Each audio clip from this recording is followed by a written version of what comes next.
অংশুমান কপিল মুনির সামনে দণ্ডবত হয়ে প্রণাম করে জিজ্ঞাসা করলেন, হে মহর্ষি, আপনি কি সগর রাজার পুত্রদের এই পথে যেতে দেখেছেন?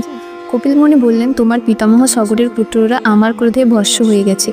এই কথা শুনে অংশুমান মুনি স্তব করতে লাগলেন। তিনি বললেন, আমি অসমঞ্জের পুত্র এবং সগর রাজার নাতি।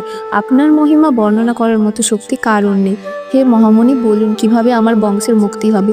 কপিল মুনি বললেন, ব্রাহ্মণের কোট দীর্ঘস্থায়ী হয় না। যদি গঙ্গা নদী স্বর্গ থেকে পৃথিবীতে নেমে আসে তবে তোমার বংশ উদ্ধার পাবে। সেই গঙ্গায় পতিতপাবনী নামে পরিচিত হবে।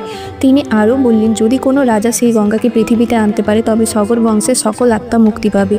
আমি তোমাকে এই বর দিচ্ছি, তোমার বংশে গঙ্গা একদিন পৃথিবীতে অবতীর্ণ হবে। এরপর অংশুমান সেই অস্ত্রটি নিয়ে অযোধ্যায় ফিরে গেলেন এবং সগর রাজার কাছে সব কথা জানালেন। তিনি বললেন, যেখানে অস্ত্রটি ছিল সেখানে কপিল মুনি ছিলেন। তার ক্রোধে তোমার সমস্ত পুত্রও ভস্ম হয়ে গেছে। এই সংবাদ শুনে সগর রাজা গভীর শোকে শোকাগ্রস্ত হলেন। পুত্র শোকে তিনি অশেষ ক্রন্দন করতে লাগলেন এবং জীবনের শেষ পর্যন্ত সেই দুঃখেই রইলেন।